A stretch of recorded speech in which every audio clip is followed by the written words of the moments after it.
반갑고 또 한 달 동안 지켜주신 하나님 놀라운 은혜를 찬양합니다. 오늘은 제 사회전도의 헌신일을 오늘 본문을 또 에베소서 5장 15절로 21절 말씀까지 읽었습니다. 에베소서는 1장부터 6장까지는 장막한 말씀입니다. 사도 바울이 에베소에 있는 성도들에게 보낸 편지입니다. 편지인데 에베소 교회는 우리가 알다시피 사도 바울이 2차 전도 여행 때 개척한 교회입니다. 사도 바울이 에베소에 들어가서 우리가 에베소서하고 또 에베소서가 나온 그 출처가 사도행전 19장과 20장입니다. 사도 바울이 에베소에 가서 복음을 전하는 내용이 사도행전 19장과 20장에 나와 있고 그 내용을 세밀하게 밝히는 것이 에베소서 1장에서부터 6장까지입니다. 그래서 사도 바울이 에베소에 들렸습니다. 이 에베소라고 하는 도시는 굉장히 아주 부흥하고 큰 도시였는데 그 에베소 사람들에게도 토속 종교가 있었어요. 그게 뭐냐면 아데미 신이라고 하는 여신을 믿었어요. 그리고 금으로 아데미 그 신상을 만들어가지고 집집마다 그 신상을 식구수대로 다 가지고 섬기는 아주 우상 숭배가 충만한 그런 도시가 바로 에베소였습니다.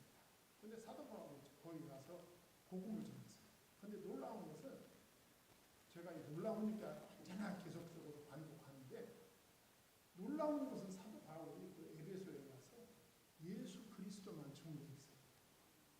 천하를 말하지 않았어요. 역사를 말하지 않았어요.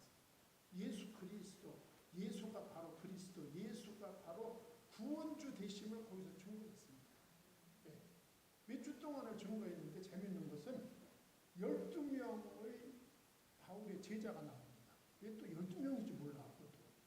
12명의 바울의 제자가 나와요. 그런데 그 12명에게 바울이 제자 훈련을 시킵니다.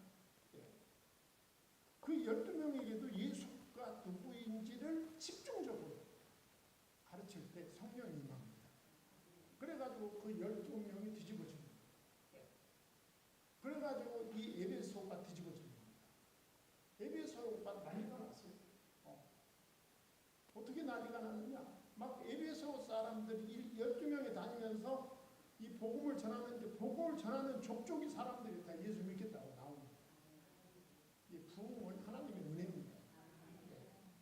힘들지 않아요. 하나님이 예비해 놓으신 영혼들이 그냥 막 손들고 나오는 거예요. 그 아데미 신상을 믿던 사람들이 그 아데미 신에 대한 모든 서적을 갖다 그 광장에다 다 모아놓고 다 불질러 버립니다.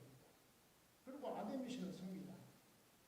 그래가지고 그 아데미 신 그 신상을 만들던 은장색들, 오늘날로 말하면 그 조각가들이지. 그 사람들에 의해서 폭동이 일어납니다. 에베소에 폭동이 일어납니다. 우리 기독교라고 하는 이방에서 들어온 종교 때문에 우리 다 굶어 죽게 생겼다. 그래가지고 폭동이 일어나가지고 이 사도 바울을 죽이려고 합니다. 그래가지고 사도 바울이 거기 있으면 그 에베소에 있는 성도들이 더 위험할까 싶어가지고 사도 바울이 거기서 빠져나옵니다.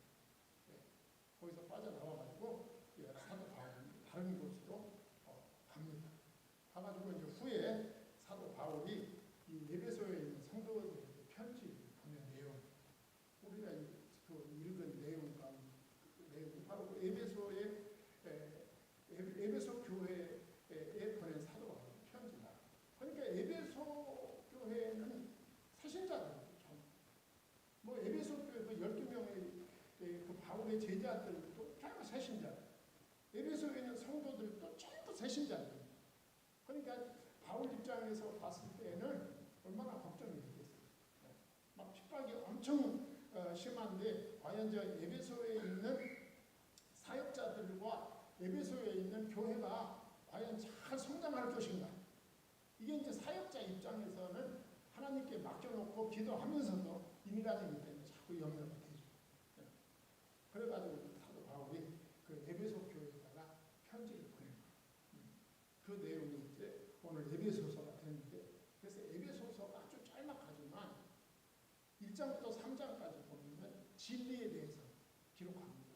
예수 그리스도가 누구인지에 대해서, 그리스도인이 누구인지에 대해서 그 교리적인 진리적인 부분을 1장부터 3장까지 아주 심오하게 이제 그 사도 바울이 그 기록을 합니다. 왜냐하면은 에베소에 있는 그 새로운 성도들, 신앙의 연조가 깊지 않은 성도들에게 복음이 무엇인지, 예수 그리스도가 누구인지에 대해서 알려줄 필요가 있었기 때문에 아주 자세하게 기록하는 것을 볼 수가 있어요. 그래서 오늘도 이제 말씀 제목이 그리스도인의 삶인데, 이 그리스도인의 삶을 말하기 전에 그리스도인이 누구인가 하는 부분을 우리가 생각해 봐야 된다. 그 말이죠. 우리가 보통 뭐 그리스도인인가 보다 그렇게 생각하는데, 이 본질적인 부분을 우리가 좀 더 묵상하고 우리가 그 다음 말씀으로 넘어가야 된다고 생각을 합니다.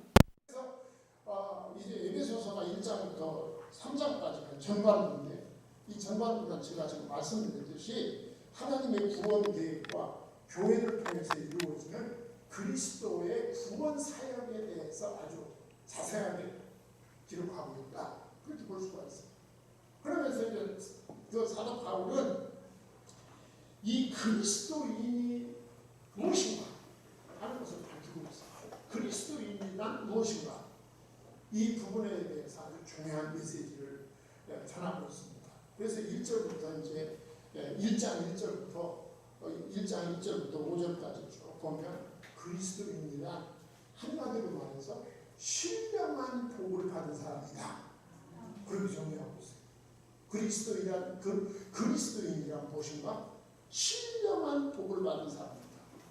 오늘 1장 3절에 보면 찬송하리로다 하나님 곧 우리 주 예수 그리스도의 아버지께서 그리스도 안에서 하늘에서 한 모든 신령한 복을 우리에게 주시네. 우리가 예수 그리스도를 믿는다고 하는 것이 놀라운 것입니다. 이게 놀라운 하나님의 복을 우리가 받은 거예요. 제가 아까 말씀드렸지만 여러분들 개개인이 본인을 생각해봐. 본인이 예수 믿을 사람이다. 본인을 생각해봐. 내가 아무리 생각해도 내가 말했잖아요. 옛날에 우리 누님들 둘이 있는데, 제가 어렸을 때 우리 누님들 둘이 같이 교회 갔다 오면서 나는 네가 교회 다닌다는 게 참 놀라운 일이다. 제가 성격이 그렇게 뭐를 이렇게 쉽게 받아들이는 성격이 아니에요. 제가 말했잖아. AB형. 우리 특히 큰누님이 그랬어요. 야, 나는 네가 교회 다니는 게 참 신기하다. 그런데 저는 다른 건 그렇게 막 따지고 그래도 성경 말씀은 그대로 믿어지고, 이게 은혜라니까.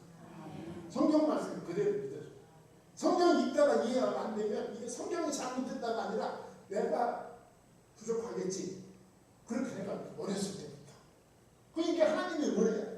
그러니까 그리스도인이란 무엇인가? 신령한 복을 받은 사람입니다. 그리스도 안에서 하늘에 속한 모든 신령한 복을 우리에게 주시되 그 다음 얘기가 있는 거죠. 그렇잖아요. 신령한 복을 우리에게 주시되, 그러면 그 신령한 복이란 무엇이냐? 그 얘기 지금 하려고 하는 거죠. 그 신령한 복이 뭐냐? 그리스도인이란 누구냐? 신령한 복을 받은 사람이다.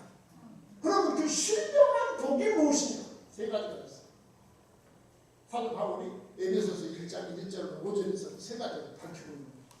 그 신령한 복은 하나님의 택함을 받는 것이다. 할렐루야. 1장 4절에 보면 곧 창세 전에 그리스도 안에서 우리를 택하사, 그랬어요. 하나님의 택한 자가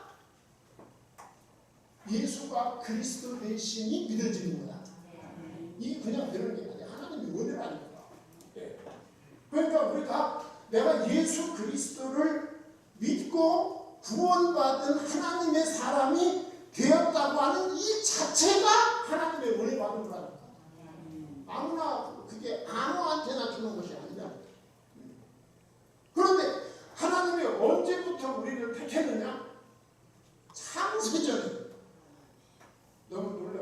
아멘 소리가 안 나오죠. 이해가 됩니다. 어지간해야 아멘 소리가 나오죠. 그렇지 않습니까? 어지간 창세전에 우주와 만물을 지으시기도 전에 하나님이 누구 안에서? 그리스도 안에서, 예수 그리스도 안에서 예수 그리스도를 믿고 구원받을 자로 나를 뭐 하셨다? 택하셨다. 얼마나 놀라운 은혜입니까? 여러분 외로워하지 마세요. 외로워하지 마세요. 저는 이상하게 늙어도 안 외로워. 내가 보통 사람이 아니야. 창세전에 예수 그리스도 안에서 구원받을 하나님의 자녀로 택함을 받은 사람이 바로 누구다? 나다. 할렐루야. 이게 신령한 복 첫째. 이게 신령한 복. 이만큼 더 큰 복이 없어요. 그 다음에 두 번째 복이 있어요. 우리로 사랑 안에서 4절 하반절 그 앞에서 거룩하고 흠이 없게 하시려고 그랬어요. 우리를 거룩하고 흠 없게 구별해 주셨다. 누구 안에서? 예수 그리스도 안에서. 그러니까 하나님이 우리를 거룩하고 흠이 없게 하시려고 당신의 아들을 어디서 희생하게 하셨어? 십자가에서. 누구를 대신하여? 나를 대신하여 그렇게 해주셨다. 그 말이에요. 이게 놀라운 신령한 복입니다. 우리는 복하면 되게 돈 많이 벌고 좋은 직장 갖고 그런 것만 생각합니다. 그런 생각을 너무 하지 말라니까. 아주 하지 말라고 하면 또 섭섭해요. 그게 우리가 누릴 복이 아니야. 그건 하나님이 부수적으로 주셨다. 부수적. 진짜 하나님의 복은 오늘 말씀처럼 창세전에 그리스도 안에서 나를 택하시고 그리고 나를 거룩하고 흠없게 하시려고 나를 대신하여 내가 받을 형벌을 당신의 아들에게 지워서 십자가에 못 박혀 죽게 하셨다. 이게 두 번째 신령한 복입니다. 그리고 신령한 복의 세 번째가 뭐냐? 세 번째가 하나님의 자녀로 삼아주셨다. 세 번째가 5절에 그 기쁘신 뜻대로 우리를 예정하사 예수 그리스도로 말미암아 자기 아들들이 되게 하셨습니다. 이게 세 번째 신령한 복. 우리도 하나님의 자녀를 삼아주셨다. 오늘 집에 가서도 꼭 잊지 마세요. 그리스도인이란 누구냐? 무슨 복을 받은 사람이다? 신령한 복을 받은 사람이다. 그러면 신령한 복이 무엇이냐? 하나님이 창세전에 나를 택하셨고 나를 흠없고 거룩하게 하셨고 세 번째는 나를 하나님의 자녀되게 하신 것이다. 믿기를 바랍니다. 여러분과 저는 이런 존재가 된다. 보통이 아니에요. 보통 축복이 아니라는. 저는 제가 말씀을 증거하는 데마다 가면 꼭 얘기를 하게 되더라고요. 사람들이 한국교회 큰일 났다. 큰일 났다. 이 코로나이다. 안 그래도 한국교회가 다운되는데 코로나 때문에 한국교회가 반토막나고 이거 한국교회가 망하게 된다고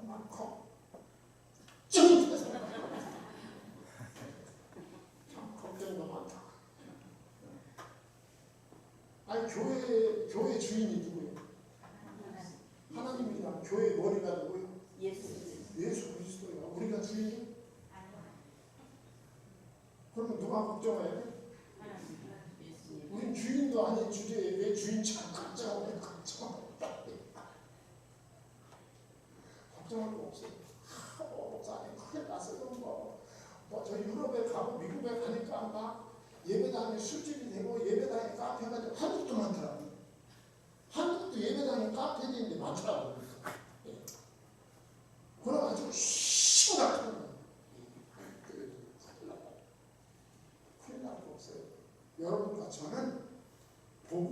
말씀하면 하나님이 창세전에 그리스도 예수 안에서 택하신 백성들은 끝납니다. 교회 오면 돈 잘 벌고 막 부자 된다니까 그냥 막 때만 좋았던 사람들이 한참 나와보니까 아니네? 그럼 더 돌아간 거야. 그게 뭐가 그렇게 큰 일이야. 그렇다면서 여러분이 다 여기 모인 사람들이 다 우리는 알곡이구나 말하면 듣다 그렇게 생각하면 안 돼. 하여간 신령한 복이 세 가지다. 첫째는 하나님의 나를 그리스도 예수 안에서 창세전에 택함을 받은 자. 두 번째는 나는 누구? 흠없고 거룩하게 구별하신 은혜, 신령한 복. 세 번째는 하나님의 자녀들, 하나님의 아들들, 하나님의 자녀들이 되게 해주신 복이 바로 신령한 복이다. 이 신령한 복을 받은 것이 그리스도입니다. 그러면 그 하나님의 신령한 복을 주신 이유가 있어요. 이 신령한 복을 왜 줬을까? 1장 6절에 보면 이는 그가 사랑하시는 자 안에서 우리에게 거저주시는 바 그의 은혜의 영광을 찬송하게 하려 하는 것이다.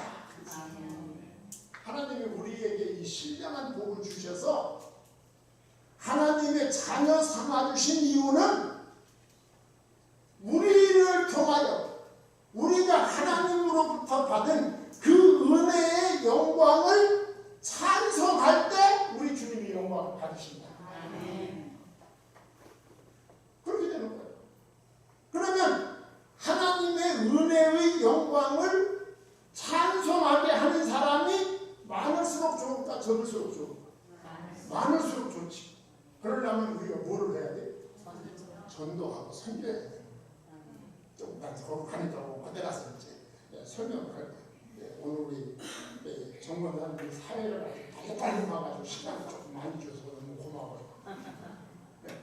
할 말은 많은데. 자, 이렇게 에베소서 1장부터 3장까지 진리에 대해서 말씀하고 있습니다. 그리고 이제 4장부터 6장까지 후반부에는 이렇게 진리를 예수 그리스도를 믿는 그리스도인의 삶의 자세를 사도 바울이 짚어주는 겁니다. 믿은 지가 오래 안 되니까 어떻게 믿는 사람은 어떻게 살아야 된다라고 하는 것을 사도 바울이 일일이 가르쳐주고 있는 것입니다. 그래서 오늘 우리가 읽은 5장 그 본문 말씀은 그리스도인의 생활에 대해서 여러 가지 주제들을 사도 바울이 말씀을 하고 있습니다. 뭐 예를 들어 말하면 4장 1절부터 16절까지는 성도가 교회 생활을 어떻게 해야 된다. 그리고 4장 17절부터 5장 21절까지는 성도가 구원받은 사람으로서 이 세상에서 새 생활은 이렇게 해야 된다. 그리고 5장 22절부터 6장 9절까지는 성도가 가정생활을 어떻게 해야 된다. 그리고 6장 10절부터 24절까지는 성도의 삶은 전투하는 삶이다. 자신과의 싸움, 세상과의 싸움, 악한 마귀, 사단의 권세와의 싸움이다 라고 하는 것을 전체적으로 아주 광범위하게 말씀하고 있습니다.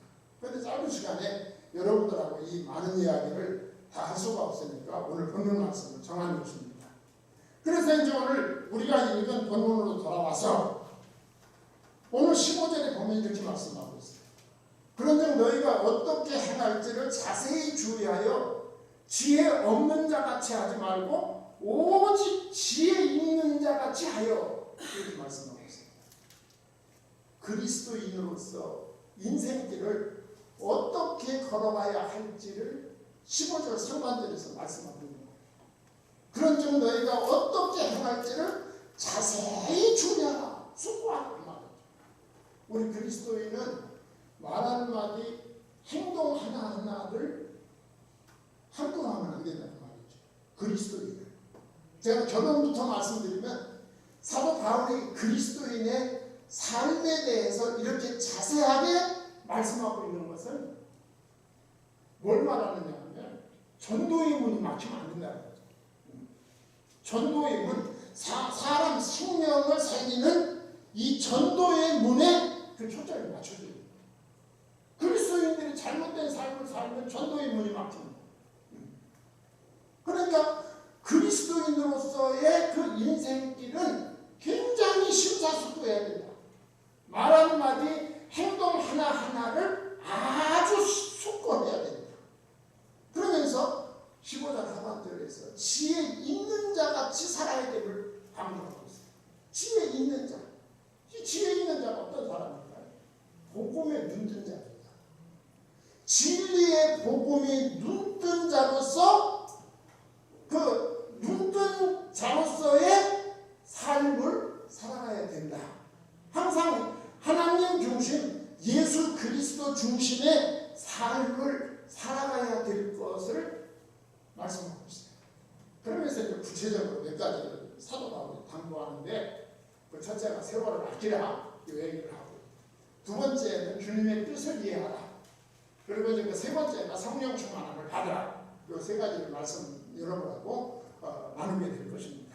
자, 그리스도인의 삶은 심사숙고해야 되고 복음의 눈뜬 자로서에 살아야 되는데, 그 구체적인 삶이 어떤 것이냐? 오늘 첫째로 세월을 아끼라. 네. 어느 시대든지 그 시간을 낭비하는 사람들이죠. 아마 에베소 교회 안에도 그런 성도들이 많았을 거예요. 아직 신앙 연조가 짧으니까. 예. 그래서 사도 바울이 보고 또 다 듣고 있었던 거지. 세월을 아끼라. 때가 악하니라. 예. 이게 무슨 말일까? 세월을 아끼라. 때가 악하다. 때가 악하다 이 말은, 악하다, 성경에서 말하는 악하다 이 말은 하나님과 반한다 그 말. 하나님과 반대되는 사상이 이 세상에 충만합니다. 네. 그리고 우리가 생각하는 이 세상의 모든 악들은 거기서부터 출발합니다. 하나님을 대적하는 자, 그리스도를 대적하는 세력, 교회를 대적하는 세력이 이 세상에 마치 산같이 병풍같이 둘러쳐져 있다. 이런 세상 속에서 그리스도인들은 세월을 아껴야 된다. 그런데 그 세월을 아낀다는 의미는 우리가 보통 생각하는 세월을 아껴서 너 공부 열심히 하든가 일을 열심히 해서 내가 부자 돼서 잘 살아라. 그런 의미도 있겠지만 그게 핵심이 아닙니다. 그게 핵심이 아니라 여기서 말하는 세월은 기회라는 의미를 가지고 있어요. 기회. 네. 너희에게 주어진 기회를 놓치지 말고 그 기회를 잘 활용하라. 여러분, 기회는 항상 주어지는 것이 아닙니다. 우리에게도 다 기회입니다. 여러분과 제가 이렇게 건강하게 오늘 이 시간에 이 예배당에 올라와서 이 자리에 앉아 있다는 자체가 놀라운 기회입니다. 네. 이 기회입니다. 하나님이 여러분에게 많은 것을 주신 거예요. 여기 와 있다는 자체. 그래서 우리가 이렇게 예배당에 올라올 수 있는 이 기회는 의롭고 경건하게 살 수 있는 기회. 그렇지 않습니까? 그리스도를 증거하고 나눌 수 있는 기회. 열심히 일하고 헌신하고 봉사할 수 있는 기회. 이 기회를 놓치지 말라. 여러분, 교회에 충성하고 헌신할 수 있는 것도 아무 때나 할 수 있는 게 아닙니다. 여러분에게 이렇게 건강이 주어지고 여러 가지 그 물질적인 여유와 물질적인 기회가 주어졌을 때 최선을 다해서 쓰임 받기를 바랍니다. 기회야. 그 기회가 오래 가지만 내가 세월을 지내본다 그랬어. 그 기회가 오래 가지만 나는 우리 선배 목사님들이 나보다 한 1년, 2년 먼저 은퇴를 하시는 거 보고 나는 아직도 2년 남았네. 그렇게 생각, 여유자적하게 생각했는데 내가 은퇴한 지가 벌써 3년 됐어. 금방 지나요. 금방 지나. 여러분들 이렇게 후회하는 일이 없으려면 기회를 잘 사용해야 됩니다. 그리고 우리에게 주어진 기회가 건강이 됐든 물질이 됐든 내가 머리에 있는 지식이 됐든 또 내가 그동안 가지고 있던 경험이 됐든 그게 무엇이 됐든 그 기회를 사용할 수 있는 그 기회를 주님 앞에 드릴 수 있는 그 시간과 그 공간이 정해져 있다. 시간이 지나면 아무리 하고 싶어도 못해. 너무 감사하지. 우리에게 이렇게 기회가 주어졌다. 그래서 전도서 12장 1절과 2절에서 솔로몬이 그렇게 말하잖아. 너희는 청년의 때에 너희의 창조주를 기억하라. 곧 번거한 날이 이르기 전에 나는 아무 낙이 없다고 할 해들이 가깝기 전에 해와 빛과 달과 별들이 어둡기 전에 비기의 구름이 다시 일어나기 전에 그리하라. 그래서 금방 지나. 저는 운전하고 가다가 건널목에서 대기를 하고 있으면 건널목 사람이 다 지나가. 거기 보면 5만 사람이 다 지나가. 제 눈에는 누가 보이느냐면 젊은 청년들이 보여. 청년이 지나가는 나도 저런 때가 있었지. 네. 너도 나 같은 때가 올 것이다.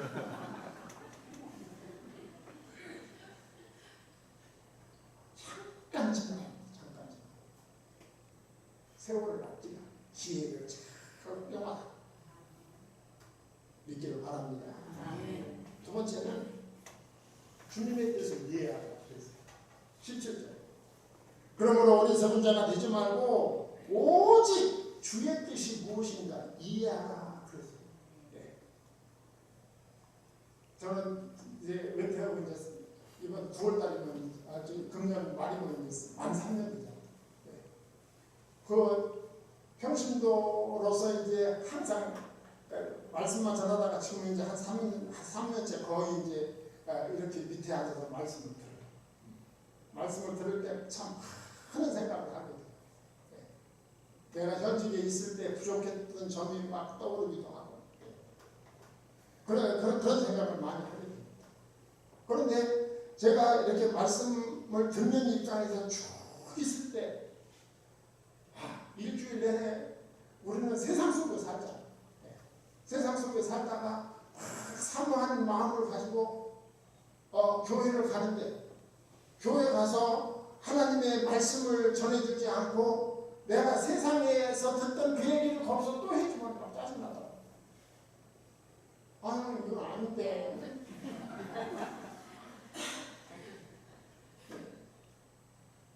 그래서 오늘 말씀에 그러므로 어리석은 자가 되지 말고 오직 주의 뜻이 무엇인가 이해하라.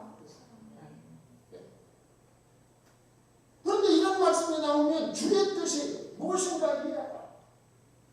주의 뜻이 무엇인지 설명을 해줘야 되는데 주의 뜻이 무엇인지 설명을 안 해주고 주의 뜻이 무엇인지 이해하라고 거기까지만 해놓고 많으니까 답이 없이 나오는 거예요. 제가 주의 뜻에 대해서는 여러분한테 수차례 말씀드렸어요. 주의 뜻이 사람의 생명을 살리는 겁니다. 그게 주님의 뜻이야. 이거는 창세기서부터 요한계시록까지 일관된 것이 주의 뜻은 사람의 생명을 살리는 거예요. 네. 창세기 10장 3절에 뭐라고 했어요? 너로 말미암아 천하 만민의 복이 되리라 그랬잖아요. 너로 말미암아 누가? 너로 말미암아 누가 복을 받아? 천하 만민이 복을 받는다. 그 복은 뭘까요? 돈 버는 거, 밥 버는 거, 아니면 생명 얻는 거.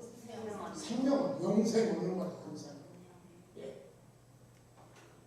창세기서부터 요한계시록까지 하나님의 일관된 뜻은 사람의 생명을 살리는 것이다. 예. 누구의 이름으로? 예수의 이름으로. 그래서 구약성경은 창세기서부터 말라기까지 누구를 예표적으로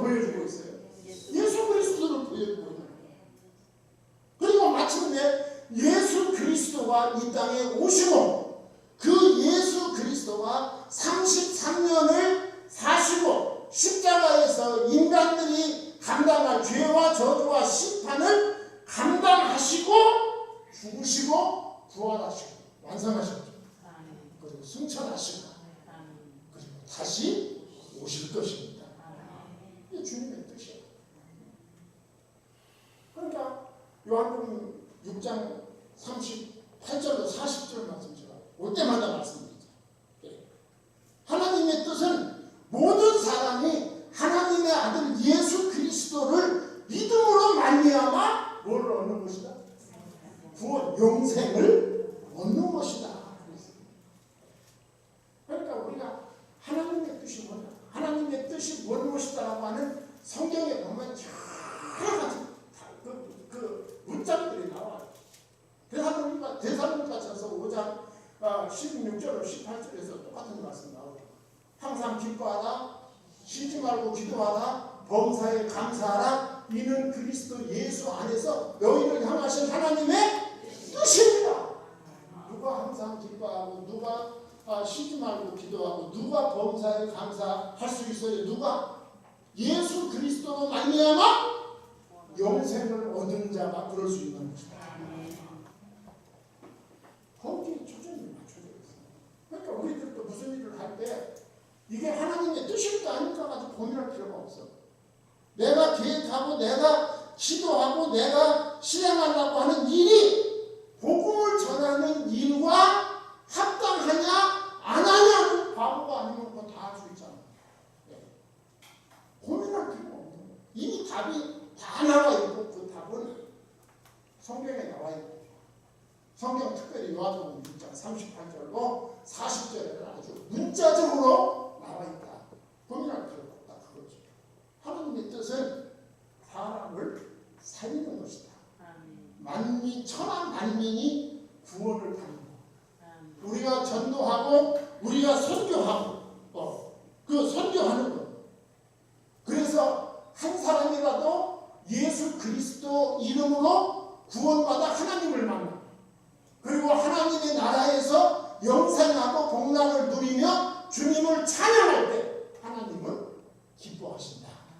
이게 하나님의 뜻입니다. 복잡한 것이 하나도 없어요.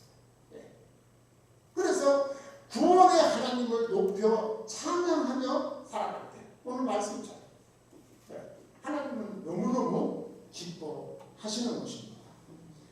그 다음에는 이제 여러 가지 말씀을 할 수 있겠지만 넘어가도록 하고 시간이 또 많이 갔으니까 세 번째로 주신 말씀이 뭐냐면은 성령의 충만을 받아라 그랬습니다.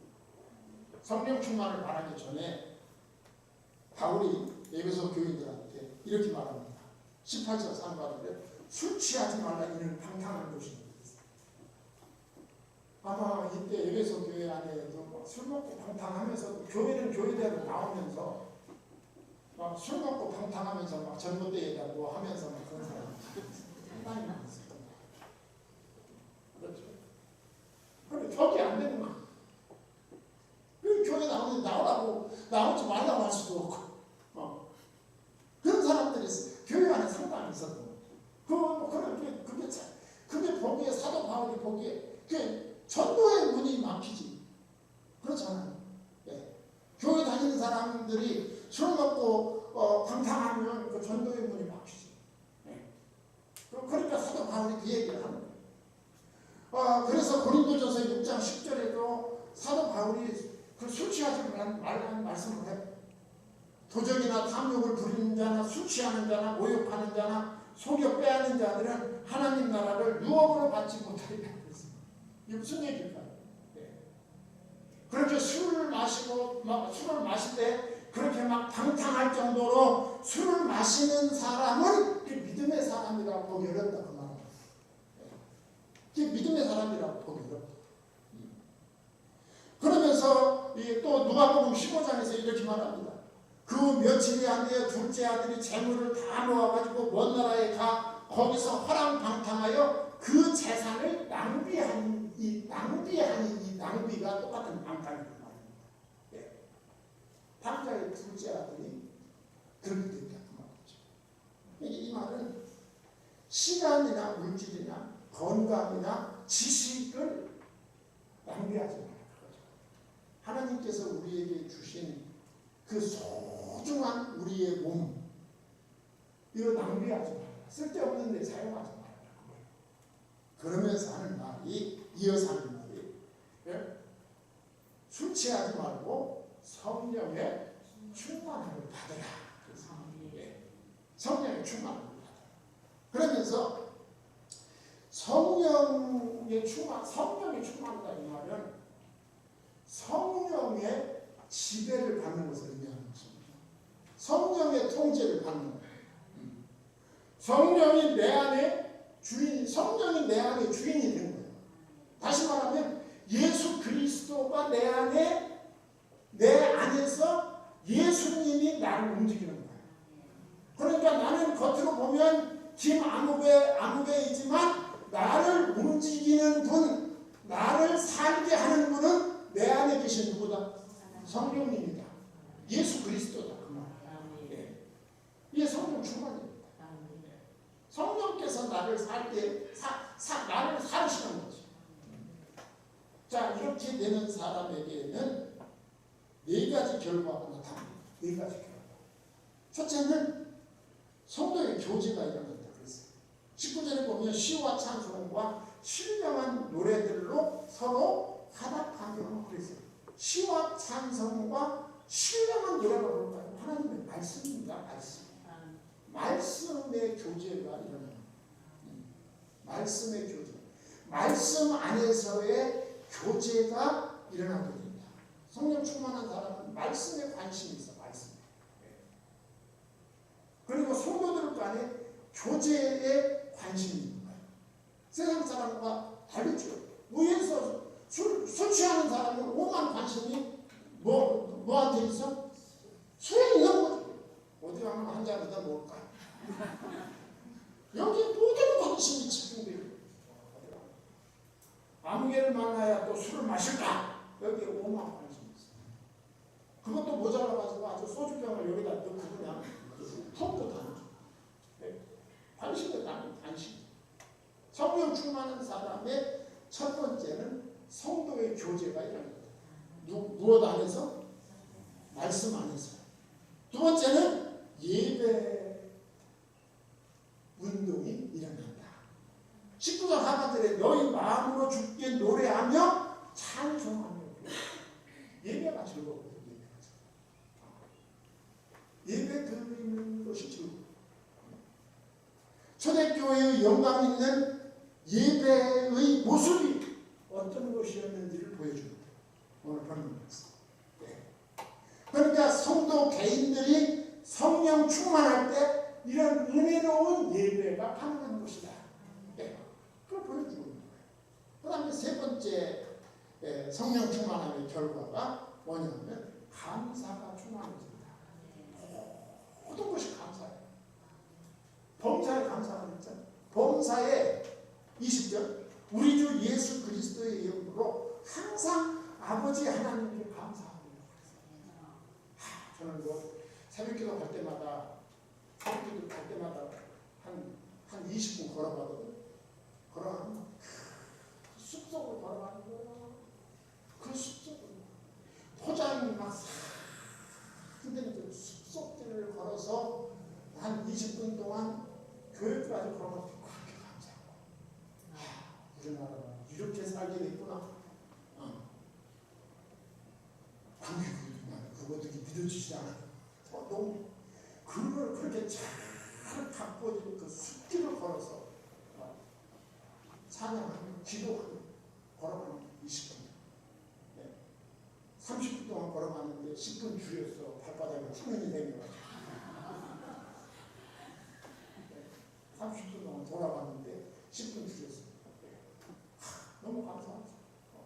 그리고 막 거기를 이 나이에 20분 걸어서 20분 갔다 올 동안 갔다 올 수 있도록 힘을 주신 하나님 너무 감사합니다. 너무 감사합니다. 제가 토요일 그 주일날 이틀 동안 토요일 주일은 거의 새벽기도 안 해요. 그래가지고 이제 침례교회 나간다고 그랬잖아요.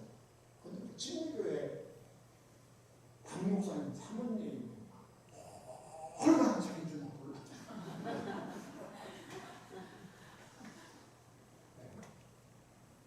아주 그 사모님. 그리고 또 오늘 권사님한테 또 시켰는데 또 권사님까지 나서가지고 또 그렇게. 그래가지고 제 별명이 새벽 목사님. 새벽 목사. 전도사님들이 자느라고 새벽기도 못 나오면 또 나더라 시켜. 나더라 목사님 좀 새벽기도. 너무 감사하지. 너무 감사한데 성령 충만하면 범사에 우리 주 예수 그리스도의 이름으로 항상 아버지 하나님께 감사. 그다음에 네 번째 결과가 뭐냐면 피차에 섬기는 삶을 산다. 뭐라고 했어요? 21절 다 같이 한번 읽어볼까요? 그리스도를 경외함으로 피차를 통하라. 그러니까 성도들이 다 성령 충만하니까 성도들이 무슨 얘기를 하면 그 말을 서로가 복종하는 거예요. 서로가 복종해. 기쁨으로. 예. 우리가 은혜 받지 못하면 주를 왜 나한테 시켜? 지가 뭔데? 그런데 은혜 받으면 그렇게 안 되지. 은혜 받으면. 성령 충만 받으면 그 성도가 그냥 말하는 것을 내가 해주는 것이 너무 고마워. 예. 감사하고 기쁜 거지. 예. 우리 청운교회. 예. 우리 제4여전도회 뿐만 아니라 우리 모든 성도님들이 진정한 그리스도인이 되기를 바랍니다. 네. 아까 제가 1장 3절 5절 말씀드린 것처럼 진정한 그리스도인이 되셔서 오늘 사도 바울이 권면한 이 권면의 말씀이 이루어지는 그런 기적이 있는 교회가 되기를 주의 이름으로 축원합니다.